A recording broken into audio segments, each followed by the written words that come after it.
Assalamualaikum warahmatullahi wabarakatuh. Alhamdulillahirabbil alamin wa bihi nasta'in ala umuri dunya waddin. Wassalatu wassalamu ala asyrofil anbiya'i wal mursalin sayyidina wa maulana Muhammadin wa ala alihi washabbihi ajmain. Pertama-tama mari kita panjatkan puji syukur kepada Allah Subhanahu wa taala pada pagi hari ini kita masih diberi kenikmatan dan kesempatan oleh Allah Subhanahu wa taala sehingga dapat berkumpul bersama pada yang ini dalam rangka mengikuti kajian tauhid atau akhlak pada siang hari Ahad pekan yang kedua ini. Alhamdulillah kajian pada pagi hari ini tanggal 27 Muharram tahun 1448 Hijrah yang bertepatan dengan tanggal 12 Juli 2026. Semoga kajian pada sholat subuh hari ini dapat meningkatkan iman kita di dalam beribadah yang insyaallah. Salawat dan salam semoga tercurahkan kepada junjungan kita Nabi Muhammad SAW beserta keluarga, para sahabat, para tabi'in dan mudah-mudahan sampai kepada seluruh umatnya hingga akhir zaman. Bapak Ibu jamaah masjid imam yang saya hormati, untuk kegiatan kajian pada subuh pagi hari ini seperti biasa yang akan memberikan kajian atau langsung kepada kita semuanya adalah yang terhormat Bapak Ustaz Insinyur Haji Abu Yahya Purwoto dan yang sudah berada di tengah-tengah kita. Mari kita senang bersama, semoga apa yang beliau sampaikan akan menambah ilmu bagi kita dan meningkatkan keimanan dan kualitas ibadah kita sehari-hari. Di akhir acara barangkali ada pertanyaan dari para jamaah, insya Allah akan dijelaskan oleh Pak Ustaz. Kemudian sebagai acara penutup, para jamaah jangan pulang dulu, kita ngopi bersama di teras masjid. Saya kira dari kami cukup sekian. Terima kasih. Wassalamualaikum warahmatullahi wabarakatuh. Wassalamualaikum.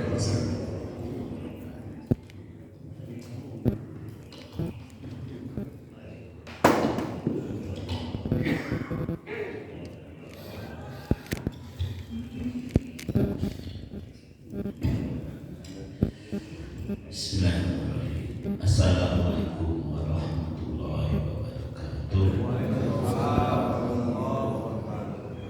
Alhamdulillahilladzi hadana li hadza wa ma kunna linahtadiya laula an hadana Allah. Wa asyhadu an la ilaha illallah wahdahu la syarika lah.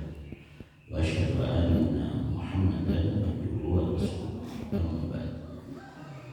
Alhamdulillah teman-teman sekalian, kembali kita lanjutkan pujian kepada Allah dengan adalah diucapkan dengan kita, diyakini sebagai iman dan akidah, dibuktikan dengan amal soleh dan ibadah bahwa segala puji hanya milik Ilahi Rabbi. Kita meyakini Allah Maha terpuji apapun yang terjadi. Ini adalah bagian dari tauhid, ya. Tauhid itu adalah mengesahkan Allah dalam hal-hal yang memang harus kita tetapkan bagi Allah saja dan tidak boleh ditetapkan untuk yang lain. Itu yang namanya tauhid, ya. Dari kata wahada yuwahidu tauhidan, menjadikan satu-satunya. Allah dijadikan sebagai satu-satunya apa? Fi rububiyyatihi, dalam rububiyahnya, wa fi uluhiyatihi, dalam uluhiyahnya, wa fi asma'ihil husna wa sifatihil ulya, dalam seluruh nama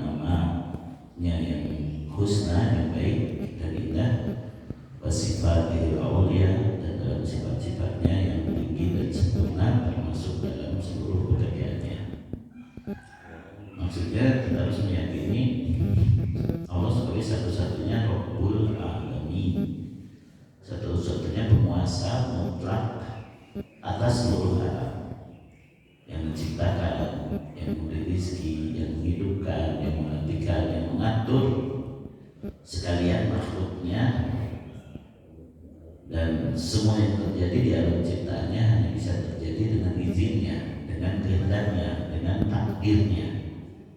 Itu namanya tauhid rububiyah. Sehingga ketika ada orang meyakini misalnya ada penguasa tersendiri di wewengkon Antapani Kidul misalnya, yang gaib selain Allah, sehingga dia harus memberikan persembahan sesajen, itu sudah syirik. Atau di laut selatan ada penguasa tersendiri Nyi Roro Kidul misalnya, sehingga harus ada upacara hajat laut ya. Atau saya tinggal di Lembang misalnya di Gunung Tangkuban Perahu, itu ada penguasa tersendiri sehingga harus ada hajat nabi ya, gitu.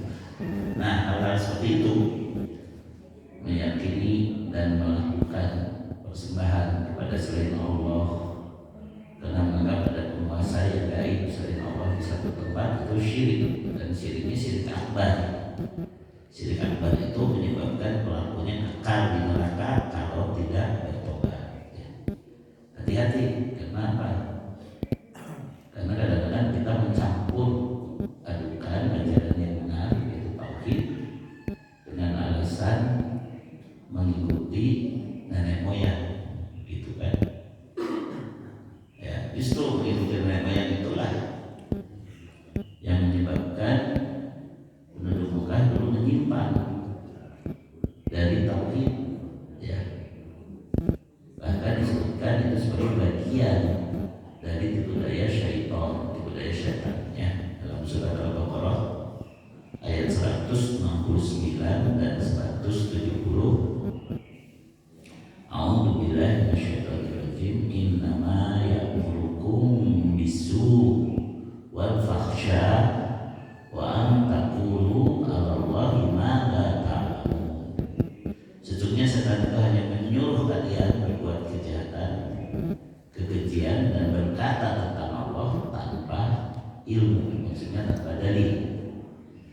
Wa idza qila lahum ittabi'u ma anzalallah, dan kalau dikatakan kepada mereka ikutilah apa yang diturunkan Allah, qalu, mereka menjawab bal nattabi'u ma alfaina alaihi abana. Tidak, kami hanya akan mengikuti apa yang ditinggalkan oleh nenek moyang kami. Awalau kana aba'u la yaqiluna syai'an wa la yahtadun. Apakah walaupun bapak-bapak mereka itu tidak menggunakan akalnya dan tidak mengikuti petunjuk yang benar, tetap mereka akan ikut nenek moyang? Ternyata ikut nenek moyang itu penyebab seseorang yang sangat dicintai Nabi sampai Nabi merasa sedih ketika dia tidak mau mengikuti tauhid yang diajarkannya hanya karena anak kepada nenek moyang. Siapa itu? Paman Nabi, namanya Abu Thalib ya. Jadi Abu Thalib ini sangat sayang kepada keponakannya. Ketika Rasulullah SAW lahir, bapaknya sudah wafat, maka diurus oleh kakeknya. Ketika kakeknya meninggal, Abu Thalib inilah yang mengurus Nabi Muhammad SAW. Dan Abu Thalib sebenarnya merasakan banyak keberkahan, kebaikan dengan mengurus keponakannya ini, sehingga lebih disayangi daripada anak-anaknya sendiri. Abu Thalib menyayangi Nabi Muhammad lebih sayang daripada anak-anaknya sendiri. Kenapa? Karena Abu Thalib punya anak banyak dan tidak terlalu kaya, sehingga kadang-kadang kalau makan itu ya pas-pasan. Tapi kalau ketika makan itu Muhammad hadir, itu makan itu jadi cukup buat semua, melimpah. Jadi sejak sebelum jadi Nabi aja Nabi Muhammad itu membawa keberkahan, membawa keberkahan. Nah, ketika Rasulullah SAW ditentang oleh kaumnya, Abu Thalib jadi pelindung. Ya, akhirnya kaumnya bilang, Abu Thalib, itu keponakan kamu suruh diem deh, jangan menyampaikan bahwa Tuhan kamu itu nggak boleh disembah. Ya, itu kan sudah jelas peninggalan nenek moyang. Coba tanya, Mungkin dia mau jadi raja, ya udahlah jadi pemimpin asal diam, jangan mengganggu kepercayaan kami. Kalau mau perempuan, kami akan kumpulkan perempuan-perempuan yang tercantik di Madinah biar jadi istrinya. Kalau mau harta, kami kumpulkan harta kami supaya dia jadi orang paling kaya. Coba tanya maunya apa biar dia gitu kan. Akhirnya Abu Thalib mengikuti saran dari kaumnya untuk menanyakan kepada keponakannya, dan Muhammad, kamu tahu aku sayang kepadamu? Iya. Aku takut nanti aku tidak bisa lagi membela kamu di hadapan kaumku. Mereka nyuruh aku nanya, kamu pengen apa sih? Lalu disebutkan yang tadi. Maka Rasulullah SAW mengatakan, ya ammi, wahai pamanku, law atau syamsa fi yamini wal qamara fi yasari.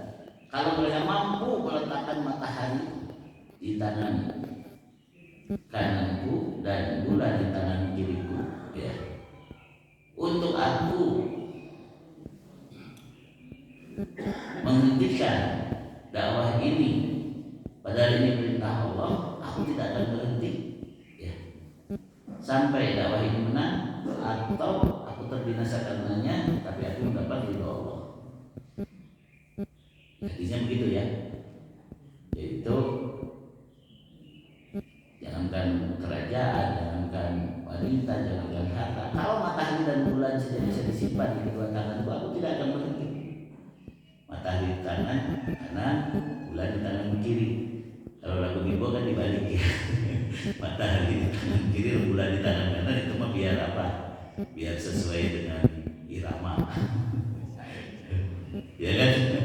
Ya namanya penyair mah diatur-atur. Padahal dalam hadisnya matahari di tangan kanan, bulan di tangan kiri. Tapi kalau sesuai irama, rembulan di tangan kanan, matahari di tangan kiri, itu supaya murwakanti mencek orang Sunda. Tapi bukan begitu, kita harus mengikuti dalil walaupun kecil. Nah ini tauhid itu begitu ya. Tauhid itu walaupun redaksi yang kecil sekalipun, kalau keliru ya kita betulkan gitu.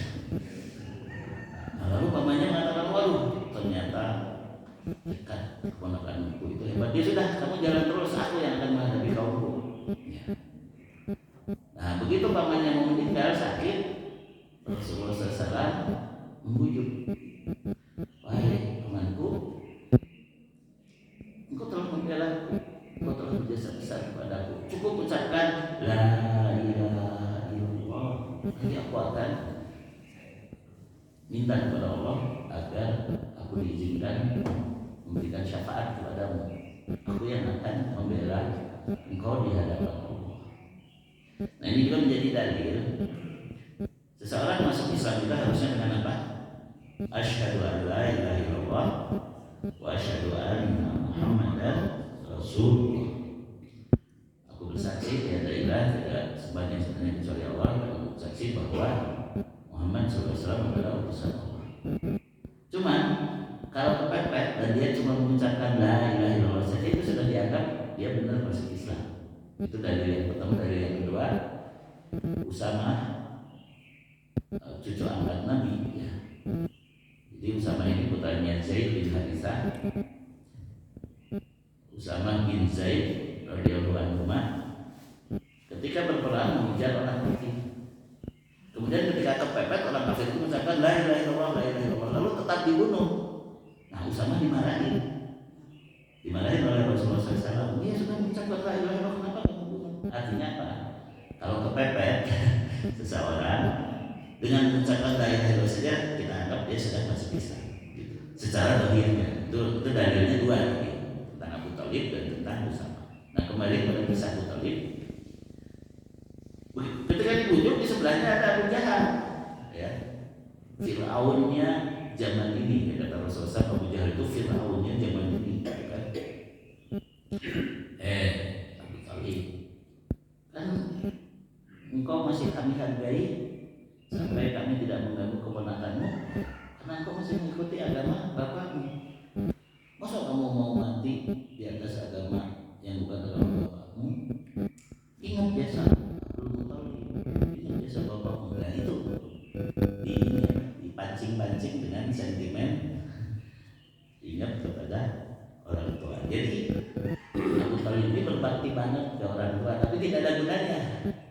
ketika orang tuanya musyrik. Makanya berbakti kepada orang itu maksudnya adalah mengajak mereka ke tauhid, mengamalkan kebaikan mereka yang sesuai dengan perintah Allah. Ya. Walaupun kalau berbeda, ya kita tetap harus berbuat baik dalam urusan dunia. Yaitu surat Luqman ayat 14 dan 15 ya. Wasainal insana biwalidayhi. Kami wasiatkan kepada manusia untuk berbuat baik kepada kedua orang tuanya. Amalatukum wahnan ala wahn. Di mana ibunya telah mengandungnya dalam kesusahan di atas kesusahan. Jadi makin lama makin susah itu sampai melahirkan ya. Wa fisalu fi amain, dan menyapihnya ketika sudah disusui 2 tahun, anishkur li walidayka ilayya al-masir. Hendaklah kamu bersyukur kepadaku, kemudian bersyukurlah juga kepada kedua orang tuamu, karena hanya kepadaku engkau akan dikembalikan untuk berhisab ya. Wa in jahadaka, jika kedua orang tuamu memaksa kamu ala an tusyrika bi, agar kamu menyekutukan aku dengan yang lain, fala tutihuma, jangan taati itu. Wa sahibhuma fid dunya ma'rufah, pergaulilah kedua orang tuamu di dunia dengan baik, tapi jangan ikuti kemusyrikannya, jangan ikuti perintahnya yang melanggar perintah Allah. Nah kembali tadi, walaupun Abu Thalib ini berakhlak baik ya, mengasuh keponakannya, berbakti pada orang tuanya, tapi mati dalam kemusyrikan, maka itu rugi besar. Sehingga akhirnya Abu Jahal ketika Abu Thalib bisa dibujuknya untuk tidak mau mengucapkan apa yang diajak oleh keponakannya sampai meninggal, Abu Jahal mengejek, Muhammad, paman kamu, pembela kamu ya. Apakah dia nanti masuk surga apa neraka? Ini maksudnya juga mau melemahkan hati Rasulullah SAW. Kamu berani mengatakan paman kamu yang baik kepadamu itu masuk neraka? Rasulullah tidak langsung menjawab. Beliau menunggu. Ternyata akhirnya diberi wahyu. Aku diberi wahyu bahwa pamanku akhirnya masuk neraka. Namun karena dia telah membela aku, dia mendapat neraka yang paling ringan. Jadi keringanan, nggak kayak kamu nanti. Itu gampangnya, nggak kayak aku ya.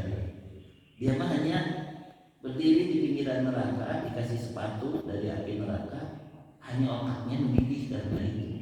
Tapi neraka depan hampangan. Jadi jangan sembarangan Bapak Ibu, walaupun dalam ilmu tauhid diajarin. Bapak Ibu kalau mati tetap bertauhid, suatu saat pasti masuk surga.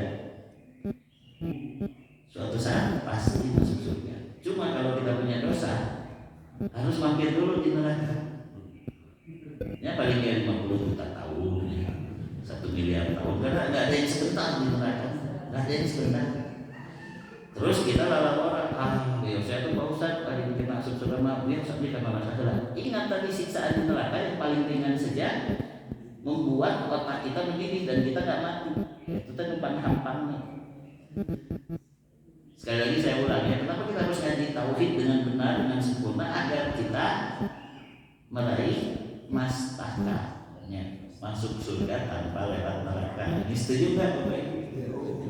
Tanya perkenaan mastahkah, masuk surga tanpa lewat neraka.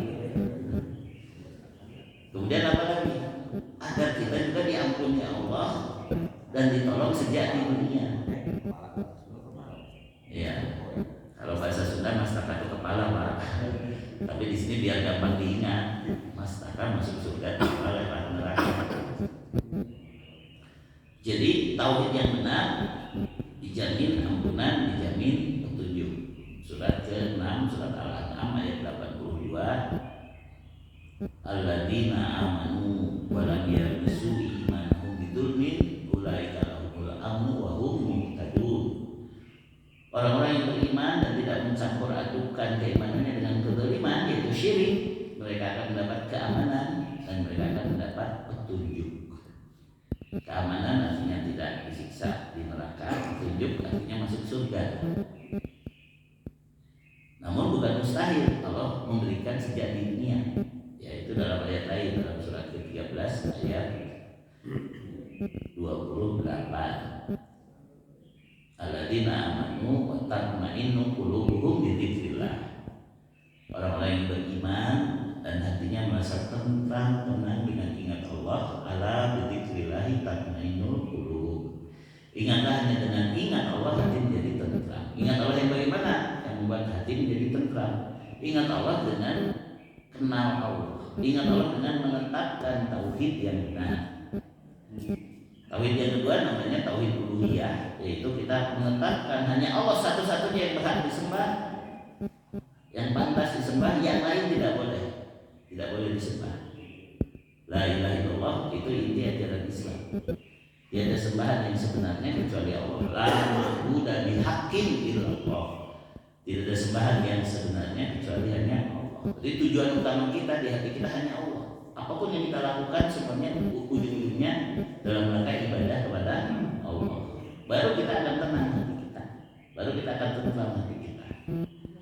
Dan tauhid yang ketiga namanya tauhid asma wa sifat. Menetapkan bahwa hanya Allah satu-satunya yang memiliki nama-nama, sifat-sifat dan pekerjaan yang sempurna. Tidak ada kekurangan sedikit pun dalam aspek apapun. Sedangkan kita tahu juga bahwa seluruh takdir itu ditakdirkan oleh Allah di Lauhul Mahfuz 50.000 tahun sebelum menciptakannya langit dan bumi. Tapi kadang-kadang kita mengalami ada takdir yang dirasakan buruk. Ketika kita menyangka ini takdir buruk, sekali-kali jangan pernah berburuk sangka kepada Allah. Jangan pernah suudzon. Kunaonnya Allah teh, orang teh geus ngaji, geus sedekah, malah tahajud, malah sholat duha, enggak boleh susah hidup teh. Nah itu suudzon kepada Allah, berburuk sangka kepada Allah. Kenapa? Karena ini mah dunia tempat ujian. Ujian mah tidak mungkin hanya enak saja. Jangankan ujian untuk masuk surga, jangankan ujian untuk selamat dari neraka, ujian untuk jadi pegawai negeri, ujian untuk lulus sekolah pasti susah. Ya. Coba Pak Iwan kalau uji mahasiswanya diberi susah jadi gampang. Susah. Cek mahasiswa, cek Pak Iwan gampang, nggak apa jawabannya. Artinya apa? Dari Allah semua takdir itu baik, menurut kita buruk. Allah memudah menguji makhluknya, menurut kita susah gitu. Surat Al-Hadid ayat 22, ma asoba min musibati, tidak terjadi suatu musibah pun fil ardi, di muka bumi, wala fi anfusikum, dan juga dalam diri kalian sendiri, illa fi kitab, semuanya sudah tertulis di Lauhul Mahfuz min qabli an nabraha, sebelum itu terwujud. Inna dzalika 'ala Allahi yasir. Sesungguhnya hal itu mudah saja bagi Allah. Jadi jangan terlalu nyeleneh gitu kan. Allah sudah menakdirkan sesuatu sebelum terjadinya, dan Allah Maha sempurna, termasuk Allah Maha adil. Tapi misalnya ada seseorang belum lahir nih, tapi sudah tertulis dia kalau lahir nanti akhirnya masuk neraka, itu Allah adil kan? Wah, itu nyeleneh gitu. Banyak orang yang begitu kan. Bagaimana kita mengimani takdir bahwa yang tertulis itu, ya Allah menuliskan ini bayi ini belum lahir nih, 4 bulan di kandungan, perintah kepada mereka tuliskan, ujung-ujungnya dia akan celaka, akan masuk neraka. Adil kan? Jawabannya Allah tetap adil apapun yang terjadi. Sebab orang itu tidak tahu, tapi Allah tahu bahwa nanti orang ini ketika lahir dia akan melakukan perbuatan kemusyrikan, kekafiran, sampai akhirnya masuk neraka. Model tadi kan, kalau dipikir hanya dengan logika saja, itu paman Nabi sudah berjasa banget. Kenapa? Sampai meninggalnya tidak bisa mengucapkan la ilaha illallah. Maka turun ayat surat ke-28, surat Al-Qasas ayat 56. Innaka la tahdi man ahbabta walakinnallaha yahdi man yasha wallahu a'lamu bil muhtadin. Sesungguhnya engkau Muhammad tidak bisa memberi petunjuk kepada siapapun yang kau cintai. Hanya Allah yang bisa memberi hidayahnya kepada siapa yang Ia kehendaki. Dan Allah lebih tahu siapa yang akan mengamalkan petunjuknya. Ayat ini bukan kata Ustaz ya. Surat Al-Qasas ayat 56.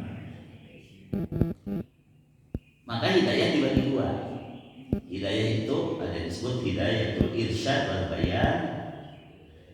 Dalam ayat-ayat innaka latahdi ila siratal mustaqim, engkau Muhammad benar-benar memberi petunjuk pada jalan yang lurus. Di sini namanya hidayatul irsyad wal bayan. Hidayah memberi bimbingan, memberi penjelasan, menyampaikan ilmu.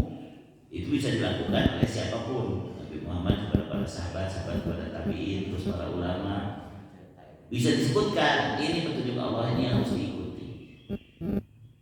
Tapi apakah orang yang sudah menerima dan mengetahui petunjuk tadi akan mengamalkannya? Nah, itu mutlak hak Allah. Namanya hidayah taufik. Jadi yang dimaksud Rasulullah SAW tidak bisa memberikan hidayah di ayat 56 surat Al-Qasas adalah hidayah taufik. Adapun hidayah memberi penjelasan, memberi petunjuk itu bisa. Hidayah taufik itu adalah dimampukan untuk melakukan ilmu yang benar yang sudah diketahuinya dan menerima ilmu tadi. Nah, orang yang tidak mendapat taufik dari Allah ada dua juga. Pertama, dia sudah paham kebenaran tapi dia menolak untuk membenarkan dan mengamalkannya.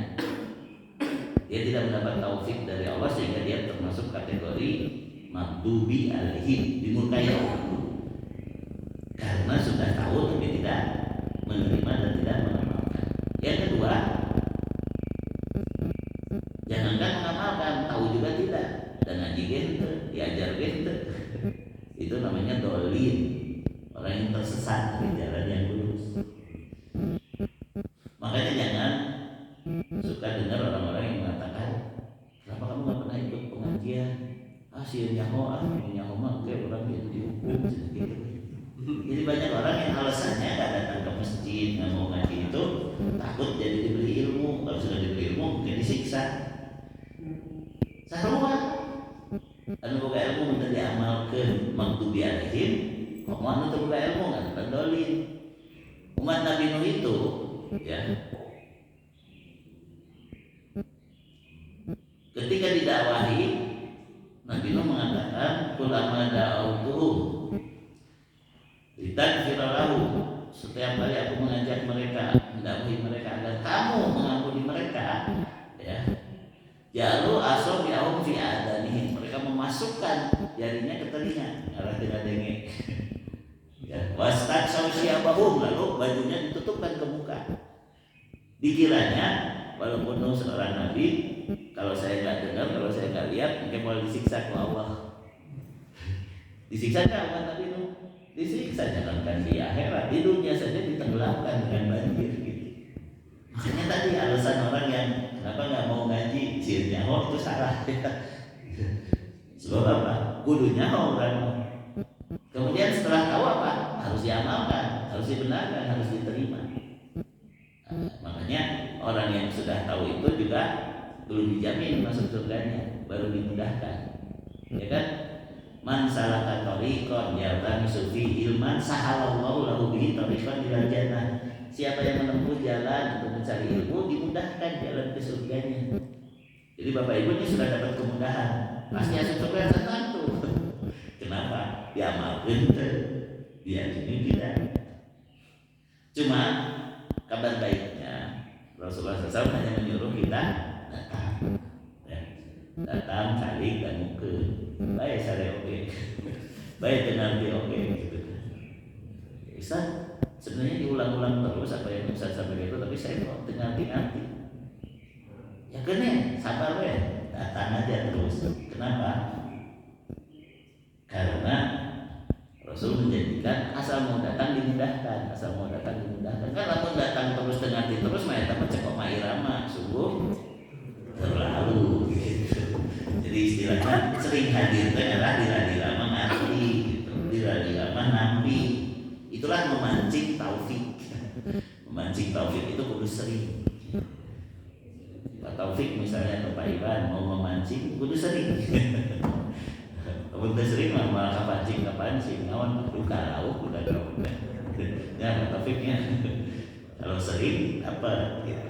Sama taufik hidayah untuk mengamalkan dipancing oleh kita dengan sering hadir di majelis ilmu, menambah ilmu gitu, sering memperkuat tauhid, lama-lama akhirnya bisa benar ya gitu.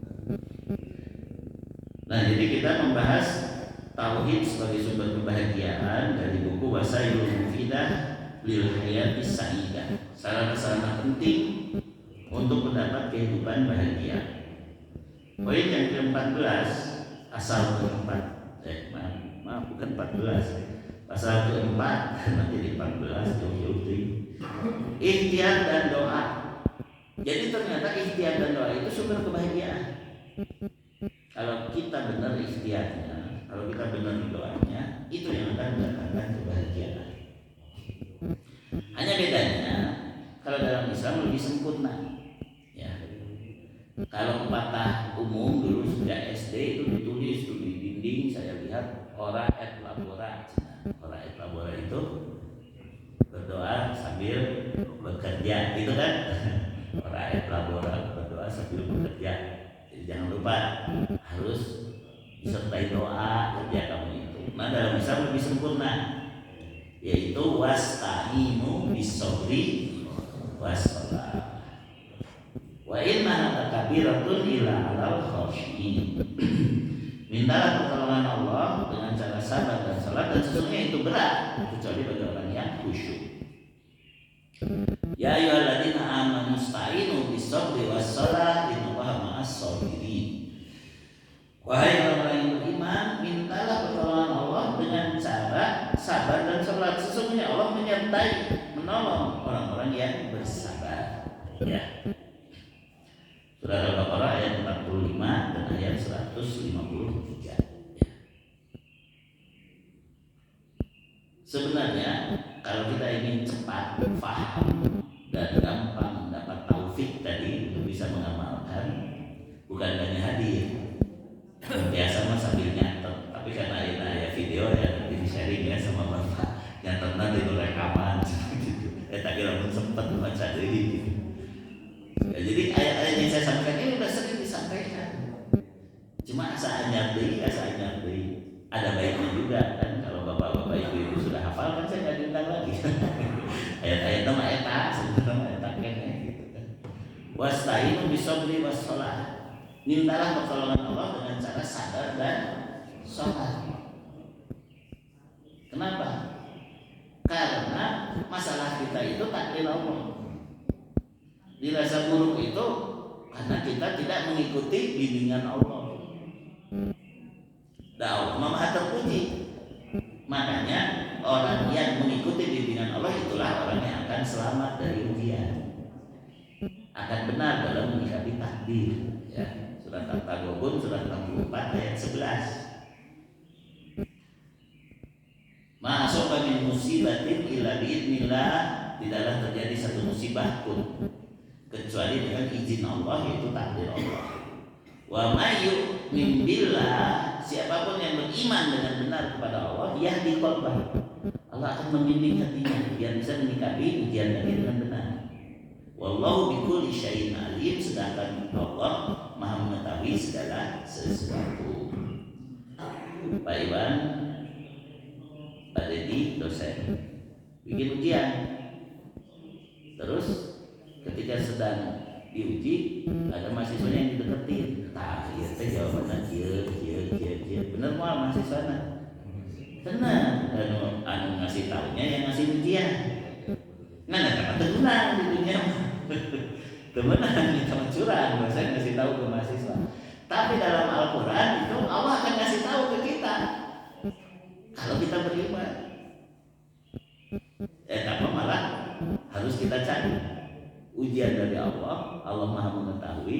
Lalu kalau kita beriman, Allah akan membimbing. Orang pasti lulus. Justru harus cari tahu dari Allah. Ya Allah, apa jawabannya? Jadi kita berdoa, kita bertawakal, kita beristikharah, gitu kan? Karena minta kepada Allah agar dibimbing. Nah itu yang benar ya. Jadi yang benar itu adalah kita yakin semua takdir itu dari Allahnya baik, asal kita mengikuti pedoman dari Allah dengan cara beriman kepada utusannya yang telah membawa pesan dari Allah, Al-Quran dan As-Sunnah. Nah begitu ya. Nah yang bisa mendatangkan pertolongan Allah, yaitu tadi bersabar dan sholat.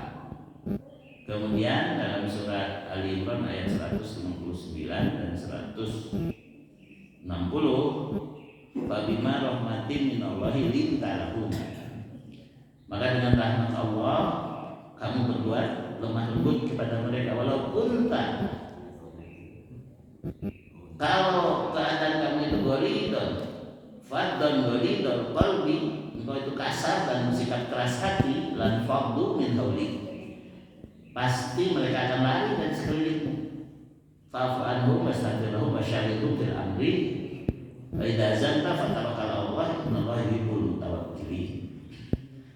Maka maafkanlah mereka, ya, mintakanlah ampun kepada Allah bagi mereka, bermusyawarah dengan mereka. Kalau kamu sudah membulatkan tekad, bertawakallah, laksanakan dengan murah hati, berserah diri kepada Allah. Sesungguhnya Allah mencintai orang yang bertawakal. Iyan surkumullahu fala ghaliba lakum. Jika Allah menolong kamu, tidak ada yang bisa mengalahkanmu. Wa yadurkum, namun kalau Allah menghinakan kamu, tidak menolongmu. Faman alladzi yansurukum min ba'di. Siapa yang bisa menolongmu selain Dia? Tidak ada. Ya. Wa 'alallahi falyatawakkalul mu'minun. Maka hanya kepada Allah orang beriman harus bertawakal. Jadi di situ ada beberapa unsur agar kita ditolong Allah. Ya, perlakukan masalah itu dengan sikap lemah lembut, ulah jengkel, ulah ambek-ambekan, ulah gehe. Yang kedua, doakan orang lain, ya, mintakan ampun untuk mereka kalau itu disebabkan oleh orang lain, bukan malahan, ya, sibuk untuk menyalahkan orang lain. Lebih baik, ya Allah, semoga dia diampuni dan semoga ujian ini buatku diampuni olehmu juga, gitu kan.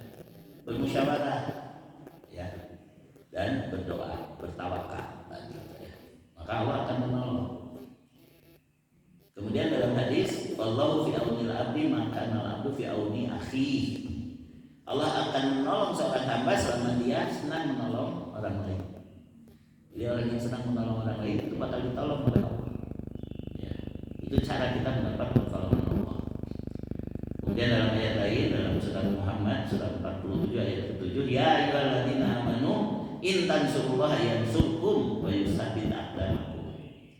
Wahai orang yang beriman, kalau kamu menolong agama Allah, memang yang kamu lakukan ini dalam rangka beribadah, dalam rangka menegakkan Islam dan membela kaum muslimin, Allah akan menolong.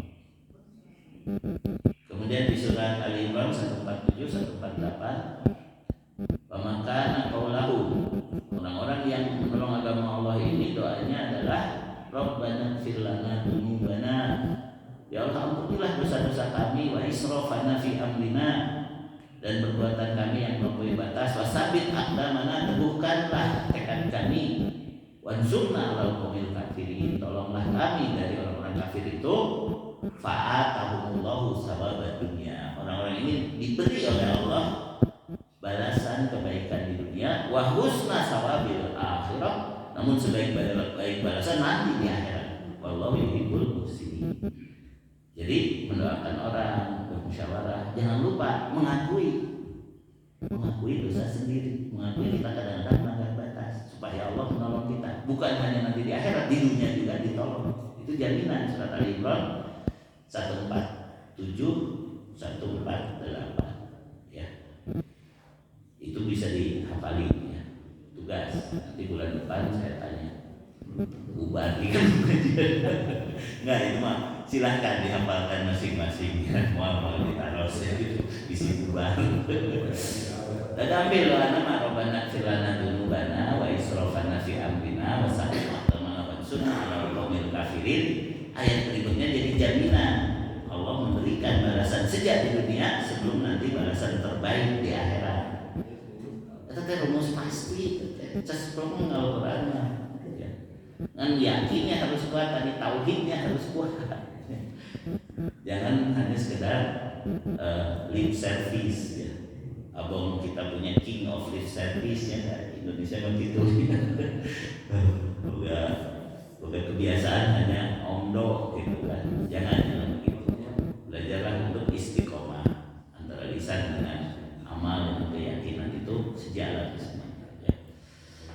beberapa hal yang bisa mendatangkan pertolongan Allah, nah, termasuk yang ini, ikhtiar dan doa.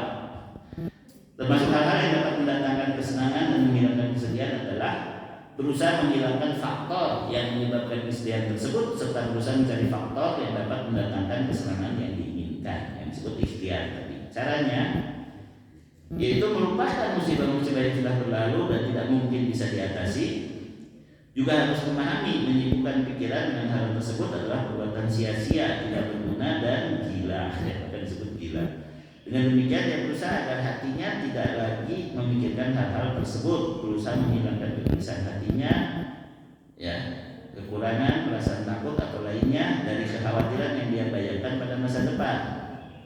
Maka dia memahami bahwa masa depan tidak bisa diketahui, termasuk di dalamnya masalah kebaikan, kejelekan, harapan-harapan dan musibah. Semuanya berada di tangan Allah Subhanahu wa taala yang Maha Perkasa dan Maha Bijaksana. Manusia tidak kuasa apa-apa kecuali berusaha mendapatkan kebaikan dan menolak kemudaratan. Jadi orang itu merasa sedih itu gara-gara apa? Galon. Galon teh gagal move on. Atau Garut, ya Garut teh naon? Galo berlarut-larut. Sudah ya sudah. Boleh kita evaluasi tapi jangan terus terbawa. Ya. Main pingpong tadi lamun terakhir berarti ini mamual out. Itu bertakdir dah terjadi begitu. Evaluasi oh iya nanti lagi begini tapi jangan disesali. Jadi yang berlalu itu kadang-kadang baru saja, kadang-kadang sudah tahun lalu atau sudah beberapa tahun yang lalu. Udah terjadi mah ya sudah, gitu kan. Jangan galon tadi gagal move on atau Garut galau berlarut-larut ya. Dengan demikian seorang hamba mengetahui bila dia tidak gelisah memikirkan nasibnya yang akan datang, bertawakal kepada Allah untuk memperbaiki nasibnya serta merasa tentram dengannya, merasa tentram dengan ingat Allah, hatinya akan tenang, kondisinya akan membaik dan akan hilang kesedihan dan kegelisahannya. Jadi hanya dengan berikhtiar saja kemudian bertawakal itu bisa menenangkan hati. Ya Allah, saya memang susah tapi saya sudah berikhtiar nih dan aku serahkan kepadamu dan engkau maha terpuji. Bahkan baru mengucapkan doanya saja, Bismillahi tawakkaltu alallahi la haula wala quwata illa billah. Dengan nama Allah aku berserah diri kepada Allah, tidak ada daya, tidak ada kekuatan kecuali dengan pertolongan Allah. Maka malaikat akan mendoakan ukita, ufita, wahudita. Engkau akan dijaga, engkau akan dicukupi, engkau akan diberi petunjuk. Lalu setan akan lari terbirit-birit dan mengatakan kepada temannya, percumalah orang ini mah gak akan bisa kita bahayakan, gak akan bisa kita celakakan, karena dia ditolong Allah, karena dia dicukupi oleh Allah, karena dia dijaga oleh Allah. Nah itu jaminan dalam hadis ya, ketika dia bertawakal kepada Allah dan berikhtiar, kemudian membulatkan hati hanya bersandar kepada Allah semata. Yang kedua, termasuk hal yang paling berguna untuk menyambut masa depan yang baik adalah menggunakan doa. Di antara doanya, ya sami mau diapalkan bagus tapi mau dites isi bubar. Doanya dari hadis. Tadi satu doa ya, surat Al-Imran 147 itu doa dari Al-Quran. Rabbana ighfir lana dzunubana wa israfana fi amrina wa tsabbit aqdamana wa ansurna 'alal qaumil kafirin. Ini doa dari hadis cukup panjang. Allahumma aslih li dinil ladzi wa ismatu amri wa aslih li dunyaya allati fiha ma'ashi wa aslih li akhirati allati ilaiha ma'adi waj'alil hayata ziyadatan li fi kulli khair waj'alil mauta rahatan li min kulli syarr. Ya Allah, perbaikilah agamaku yang merupakan pokok dari segala urusanku. Perbaikilah duniaku yang di dalamnya terdapat kehidupanku sekarang, dan perbaikilah akhiratku yang kesanalah tempat kembaliku nanti. Jadikanlah hidupku ini tambahan bagiku dalam setiap kebaikan, dan kalau nanti aku kau matikan, jadikanlah kematian itu keterlepasan bagiku dari setiap keburukan. Jadi susahnya cukup di dunia, kudu manjang disiksa kubur, kudu manjang disiksa di akhirat, masuk neraka. Raos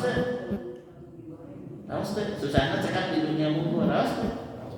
Maka jangan mengeluh kalau sedih, karena itu bakal jadi penghapus dosa.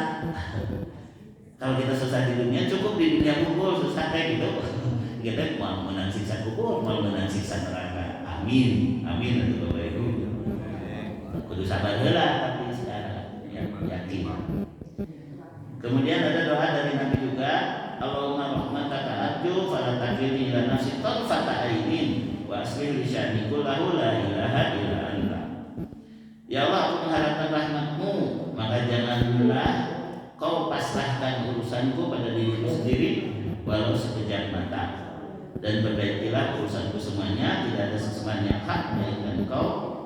Bila seorang hamba memanjatkan doa ini untuk kebaikan agama dan dunianya pada masa yang akan datang, disertai hati yang hadir, niat yang benar, dan memang berusaha untuk itu, niscaya Allah Subhanahu wa Ta'ala mengabulkan doa, harapan, dan apa yang dia usahakan. Berubahlah kesedihannya menjadi kebahagiaan dan kesenangan. Baik ya, jadi doa ini nanti saya kirim ke Pak Dedi biar di sharing di grup ya. Kita baca bersama-sama surat Ali Imran 147 ya, ikuti saya. Bismillahirrahmanirrahim. Bismillahirrahmanirrahim. Rabbana fir lana dunubana wa israfana fi amrina wa tsabbit aqdamana wansurna 'alal qaumil kafirin. Doa dari hadis, Allahumma aslih li dinil ladzi wa ismatu amri wa aslih li dunyaya allati fiha ma'ashi wa aslih li akhiratil lati ilaiha ma'adi waj'alil hayata ziyadatan li fi kulli khair wal mauta rahatan li min kulli syarr. Allahumma rahmataka arju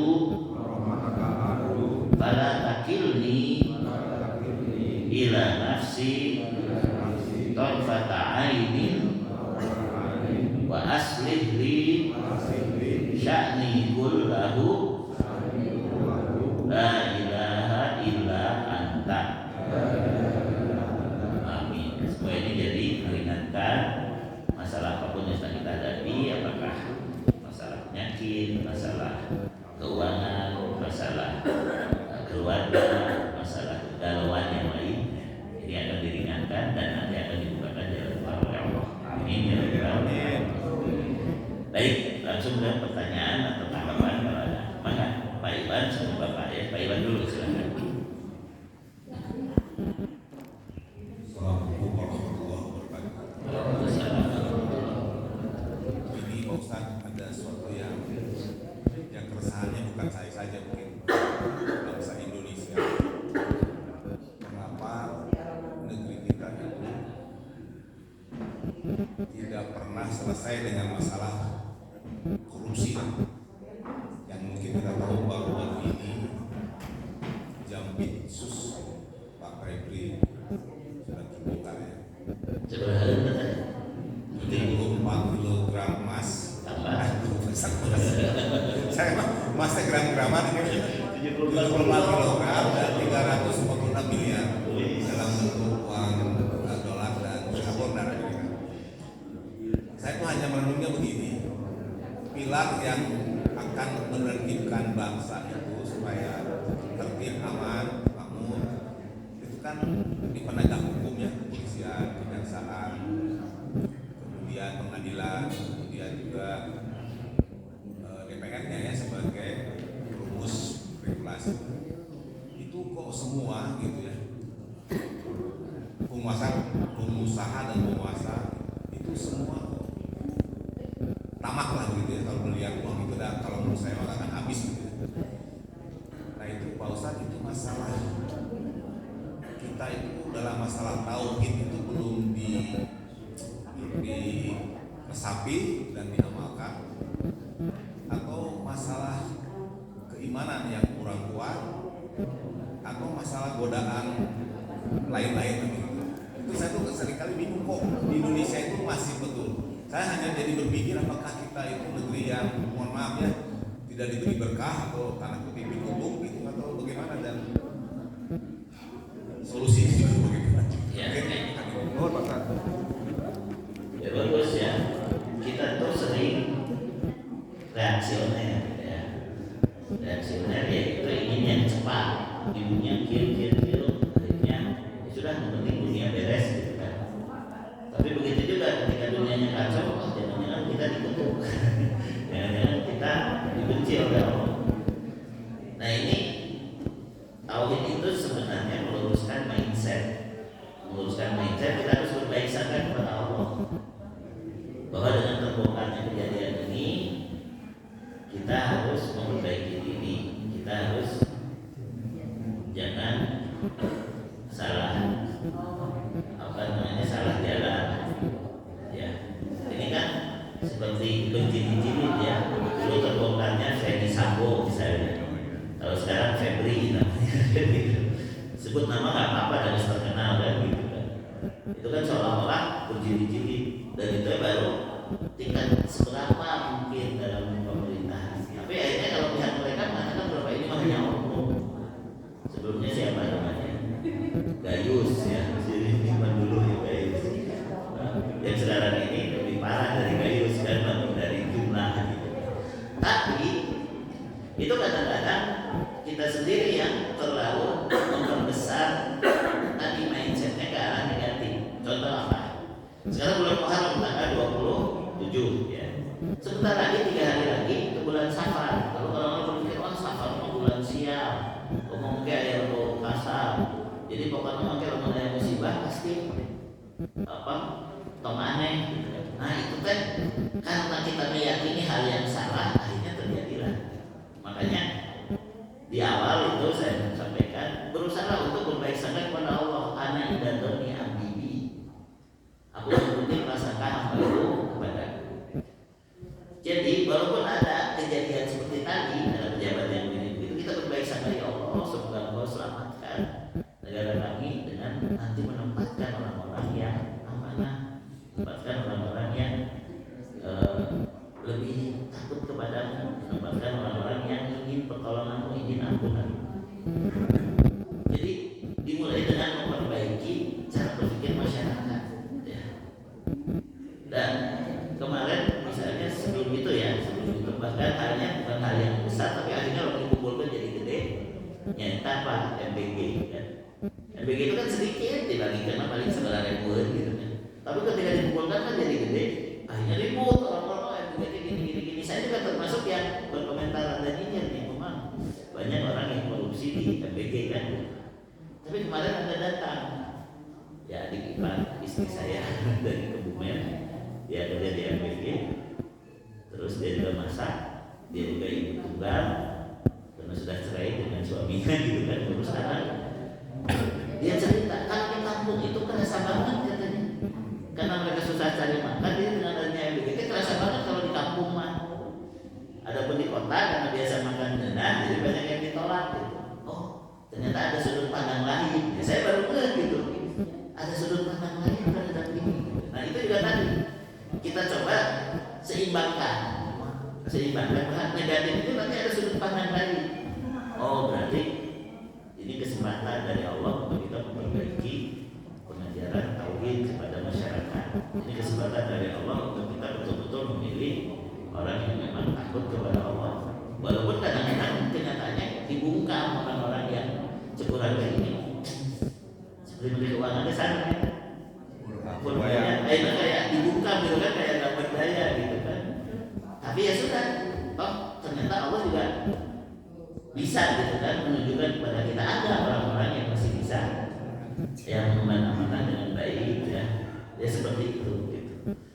Jadi kita coba perbaiki mindset sehingga akhirnya nanti yang terjadi adalah pemimpin yang mengikuti keinginan baik masyarakat. Sebab kalau kita berburuk sangka terus, akhirnya nanti a priori bisa jadi pejabat mau berarti kali gitu. Kebanyakan orang suka canang orang menilai dulu gitu. belum apa-apa sudah menilai dulu. Ini hanya sekedar wawasan akidah lah ya. Belajar berbaik sangka kepada Allah. Ya. Positive thinking, ya betul, positive thinking. Jadi dengan begitu nanti yang terjadi adalah hal yang positif. Ya. Adinu kama tudanu, engkau dipimpin sebagaimana engkau bersikap ya kepada pemimpin. Jadi ada satu podcast, kemudian narasumbernya ditanya, kenapa ini terjadi kekacauan dalam MBG? Saya tidak menanggapi yang biasa tadi. Satu contoh saja, semua ini terjadi kekacauan dalam MBG. Ya karena masyarakat kita milihnya presiden yang menjadikan makan siang ya. Sekarang resikonya kayak gitu. Masyarakat kita lebih butuh makan siang daripada butuh pendidikan kan gitu. Ya udah itu resikonya begitu karena mindsetnya masih ke perut kan gitu, bukan ke di atas perut dan ke kepala gitu. Nah jadi sekarang bagaimana caranya supaya masyarakat itu lebih menyukai ilmu, lebih menyukai keimanan, lebih menyukai hal-hal yang memang membawa kebahagiaan hakiki, bukan sekedar mengenyangkan perut. Tapi kan itu udah terjadi, ya, udah terjadi. Memang dia juga menjanjikan waktu kampanyenya mau ngasih makan. Jadi wajar. Kalau sudah terjadi ya berarti kan ada evaluasi. Tapi kita tidak perlu menyesali. Ya, sudah terjadi. Gitu.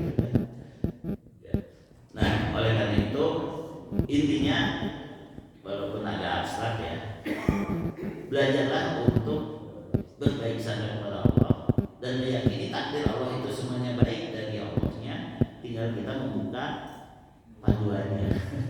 Tinggal kita buka Quran buku kumaha gitu kan. Rumus nanti sederhana SSI ya. Nah, SSI kan syukur, sabar, istighfar. Itu rumusnya. Kumaha sabar benar, kumaha syukur benar, kumaha istighfar benar. Berarti itu lima berdoa istighfar tadi terus dan baik. Ya. Baik, satu lagi nanya puntennya tidak bisa tuntas jawabannya ya, karena saya tidak menangkap yang tadi. Saya juga salah teman-teman. Silakan Bapak.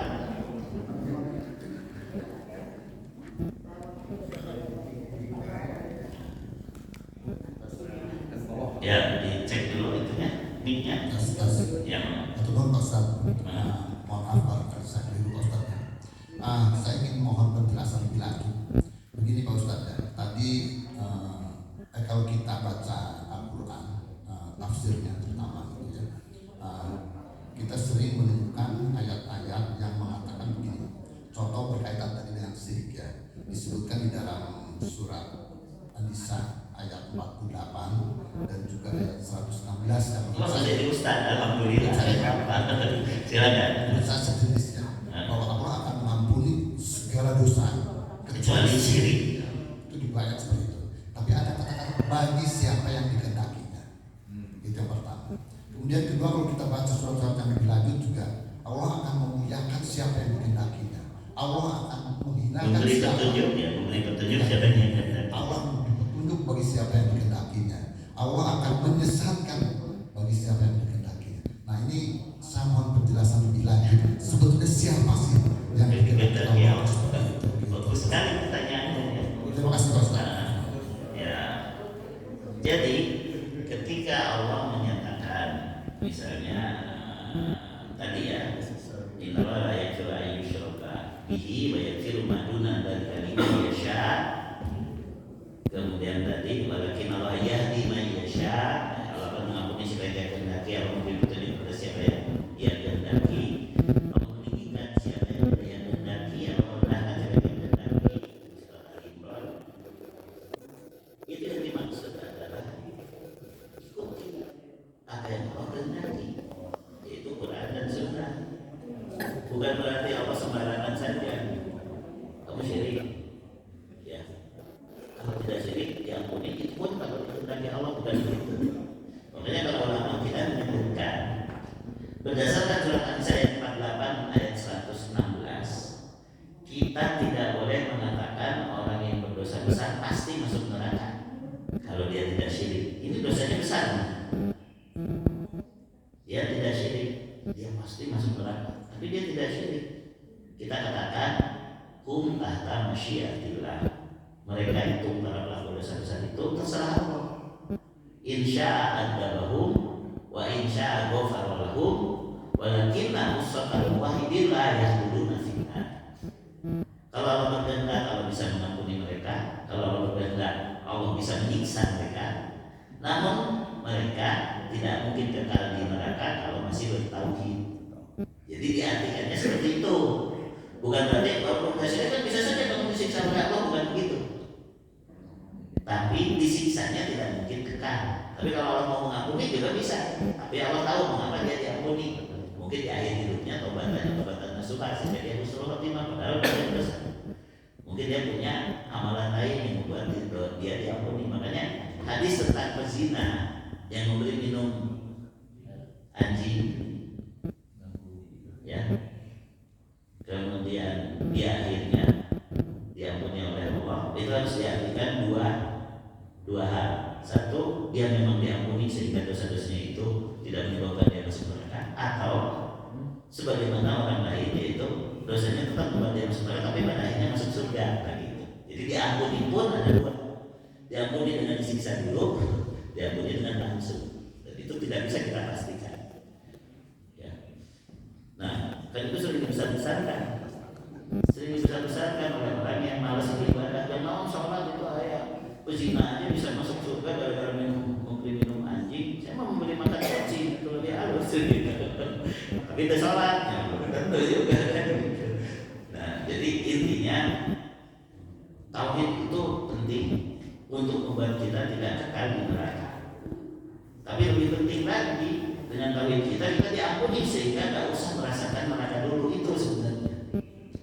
Jadi bukan bagi siapa yang dia kehendaki akhirnya kita ngatur sendiri kehendak Allah. Ini yang membuat ada yang tersesat, maaf, ketika mengatakan bahwa akhirat itu tidak kekal. Sebab ada ayat yang mengatakan, ya, selama ada langit dan bumi atau selama ada kehendak Allah mereka kekal di surga atau kekal di neraka.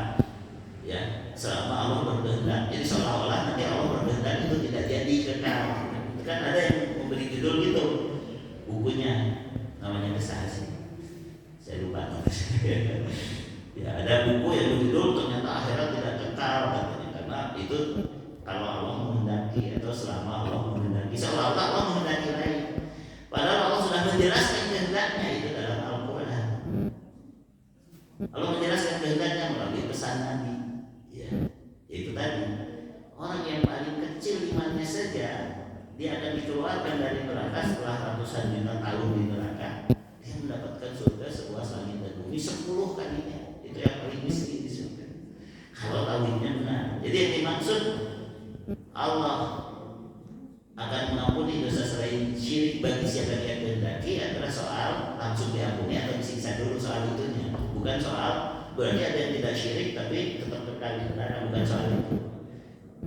Kalau dikaji dengan kacamata tauhid yang benar, makanya jangan ragu surga itu kekal, neraka itu kekal. Jangan ragu bahwa kalau kita tidak syirik, suatu saat pasti masuk surga. Bahkan tadi harus lebih optimis. Ya Allah, saya tidak hanya berharap masuk surga doang, berada di neraka, tapi saya ingin tidak lewat neraka. Jadi tambah lagi, bukan hanya tidak lewat neraka, ya Allah saya juga tidak ingin disiksa kubur. Jadi lebih meningkat nantinya. Tambah lagi apa? Bukan hanya tidak disiksa kubur, bukan tidak bersumpah. Di dunia pun saya sudah bahagia. Kan lebih halusnya, betul nggak? Di dunia pun dosa saya tidak menyebabkan musibah. Itu lebih halus. Cuma ketika dapat musibah di dunia harus sabar juga. Karena itu kasih sayang Allah untuk mengurangi dosa kita atau menghapuskan dosa kita. Nah, begitu. Jadi yang dimaksud bagi yang Allah kehendaki itu, ikuti saja pedoman Allah yang telah menjelaskan apa kehendaknya. Itu yang dimaksud Pak. Bukan berarti menebak-nebak. Oh, berarti Allah bisa saja berkehendak lain. Tidak mungkin, Allah maha sempurna, Allah maha adil. Tidak mungkin kita harus berburu sampai kepada Allah. Bisa jadi nanti Allah tidak jadi menjadikan surga itu kekal, atau bisa jadi Allah tetap membuat orang yang tidak syirik kita kekal. Bukan begitu. Pelajari kehendak Allah itu maksudnya. Ya. Baik, terima kasih untuk Pak Yusuf. Nanti di sana aja diskusinya, disilakan dari pada ayeuna. Ahlus Sufah aja. Gimana pertanyaannya, silakan. Enggak, Ahlus Sufah aja di teras. Oh, di teras. Pertanyaan lain satu terima kasih.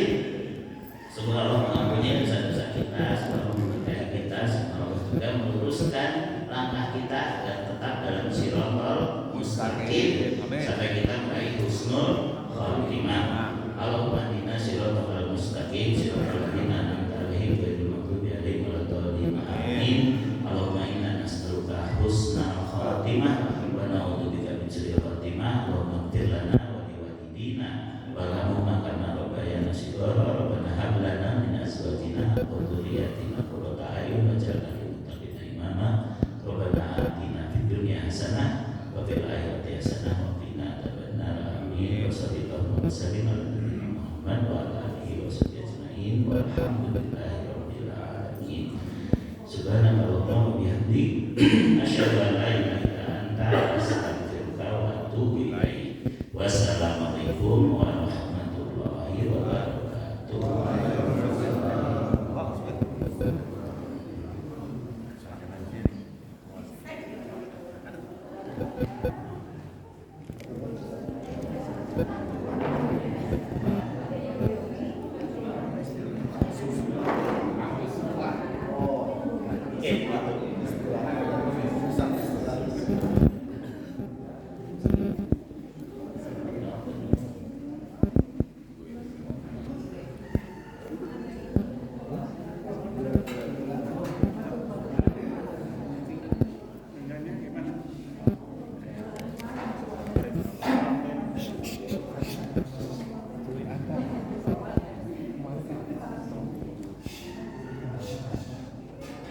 Saya